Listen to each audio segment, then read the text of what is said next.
آج سے اگر 1400 سال پہلے سیدہ کو تمانچے نہ مارے جاتے تو آج سے 100 سال پہلے بی بی کی قبر پر بلڈوزر بھی نہ چلایا جاتا، نہ کیا جاتا کچھ۔ ہاں رضا حسینی واقعہ روایات بتاتی ہیں جناب سیدہ سے دربار میں نہیں ہے، جناب سیدہ نے جب اپنی گواہی پیش کی، میں نے پڑھا ہے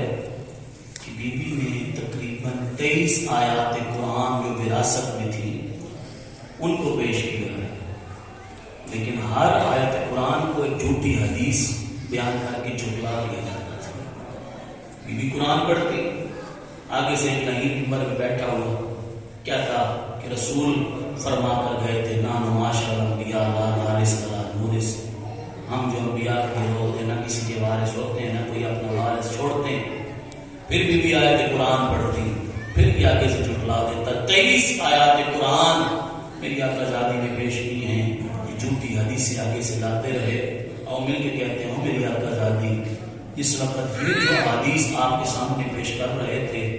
آپ کو بھی چاہیے تھا، آپ بھی کوئی اپنے بابا کی حدیث پیش کرتی وراثت کے بارے میں، آپ کو چاہیے تھا آپ بھی کوئی فرمان پیش کرتی، آپ آیت قرآن پیش کرتی تھی۔ یقیناً بارگاہ سیدہ سے جواب آئے گا، آج سے کچھ دن پہلے جب میرے بابا اس دنیا سے جانے لگے تھے، میرے بابا نے اپنے آخری وقت کہا تھا مجھے کاغذ اور قلم اٹھا کے لا کے دو، میں اپنے بعد تم کو ایسی حدیث لکھ کے دینا چاہتا ہوں کہ میرے بعد کبھی گمراہ نہیں ہوگے۔ ایک لائن نے آگے بڑھ کے کہا حسبنا کتاب اللہ، ہمارے لیے اللہ کی کتاب ہی کافی ہے۔ اس وقت انہوں نے حدیث کو جھٹلا کے قرآن کا سہارا لیا تھا، آج میں دربار میں آ کر قرآن ان کے سامنے پیش کرتی ہوں، یہ جھوٹی حدیثوں کا سہارا لیتے ہیں۔ دراصل میں ان کے لیے پیش نہیں کر رہی، میں قیامت کے ابھرتے سورج تک دنیا والوں کو بتانا چاہتی ہوں ان کا تعلق نہ قرآن سے ہے نہ حدیث سے،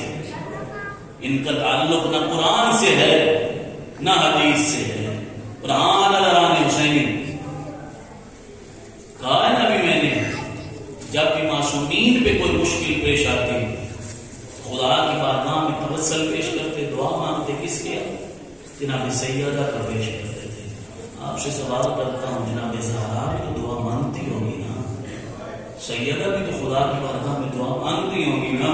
بابا کے جانے کے بعد نا دربار حسینی جب بھی مصلی عبادت پہ آ کے میری آنکھ زادی بیٹھا کرتی تھی نا، اداکاروں نماز سے فارغ ہو کر دائیں طرف حسنین بیٹھے ہوتے تھے، بائیں طرف زینب و کلثوم بیٹھی ہوا کرتی تھی، کیا کرتی تھی میری آقا زادی کہتی تھی اپنے ہاتھ بلند کرو میں دعا مانگتی ہوں تم آمین کہنا۔ اداکاروں میرے آقا زادی دعا کے لیے اپنا ایک ہاتھ دعا کے لیے بلند کرتی اور رو کر فرماتی اللہم عجل وفاتی، میرے اللہ میں زہرا کو موت دے، میرے اللہ میں زہرا اس دنیا سے تنگ آ گئی ہوں، میں اب اس دنیا میں رہنے کے قابل نہیں رہی۔ اپنی آقا زادی سے پوچھتے ہیں اور میری آقا زادی آخر کیا بنی تھی جو موت کی دعائیں مانگ رہے؟ ابھی تو حسنین چھوٹے ہیں، ابھی تو زینب و کلثوم چھوٹی ہیں، ابھی تو تم نے ان کی پرورش کرنی ہے، ابھی تو ان کو پروان چڑھانا ہے، کیا وجہ ہے جو حسنین کو یتیم کرنے کی دعائیں مانگ رہے ہو؟ اداکاروں یقیناً میری آقا زادی کا خود جواب آتا ہے جو میری آقا زادی نے اپنے بابا کی قبر پہ جواب دیا تھا۔ میری آقا زادی جس وقت دربار سے خالی لوٹی ہے نا رانی حسینی اپنے بابا کی قبر پہ آئی، رو کر کہا یا بدے مصب حقیق صبر کو، بابا ان لوگوں نے میرا حق صبر کر لیا میں صبر کر گئی، یا بدے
جانے والے تھے، سیدہ کو بھی پاس بلایا، مولا مشکل کشا کو بھی پاس بلایا، چند وصیتیں کرنا شروع کی۔ بٹھانے کے بعد فرمایا اے علی میرے بعد تیرا حق غصب کیا جائے گا تو صبر کر لے گا؟ مولا نے سر جھکا کے کہا اگر دین اسلام کی خاطر ہے تو میں علی صبر کر لوں گا۔ اے علی میرا جانے کے بعد تیرا حق فقط غصب نہیں ہوگا، اس در کو بھی چلایا جائے گا، کیا تو صبر کر لے گا؟ ہاں میرا مولا میں صبر کر لوں گا۔ اے علی میرے بعد فقط در نہیں چلایا جائے گا، اے علی تیرے گلے میں رسیاں ڈالی جائیں گی، کیا تو صبر کر لے گا؟ ہاں مولا برداشت کر لوں گا۔ ادنار اگلا جملہ سننا جو رونا چاہتے ہیں، ادنار یہاں پر رسول خدا نے رو کر کہا اے علی فقط اتنا نہیں ہے، میرے بعد میری بیٹی زہرا کو تماچے مارے جائیں گے، کیا تو صبر کر لے گا؟ ادنار وہ جو فاتح خیبر تھا، وہ جو فاتح بدر و حنین تھا، کھڑے نہ رہے، زمین پہ گر گئے، رونا شروع کیا، رو کر کہتے ہیں رقم میں قضائی و تسلیم اللہ، میں علی اسلام کے لیے راضی ہوں، میں زہرا کے تماچے بھی دیکھ لوں گا، میں زہرا کا پہلو شکست اجل قمر اللہ پاس ادارانے حسینی آنادارو، بالکل یہ چیز میرے مولا مشکل کشان ایک بازار میں گئی۔ ادارو چند صحابی مولا کے اپنے بیٹھے تھے، دو تین صحابی تھے، مولا کا گزر ہوا، انہوں نے مولا کو بلایا، کہا مولا ایک چیز کا جواب دیتے جائیں، کہا کون سے جواب؟ کہا ہماری بحث ہو رہی ہے انسان کے لیے، مرد کے لیے سب سے مشکل وقت کون سا ہوتا ہے، سب سے مشکل وقت کون سا ہوتا ہے؟ ایک نے کہا جب انسان کے پاس کچھ نہ ہو، جب اس پہ غربت چھا جائے، جب اس پہ کچھ بھی نہ ہو، جب اس کی اولاد کچھ سے مانگے وہ کچھ دے نہ سکے، یہ اس کے لیے مشکل وقت ہے۔ ایک نے کہا نہیں، ایک انسان جب صحت دے بیٹھے، جب نعمت صحت جیسی نعمت اس سے چھن جائے، بیماری اس پہ مسلط ہو جائے، پھر اس کے لیے مشکل وقت ہوتا ہے۔ جب سب جواب دے چکے نا، اس وقت مولا نے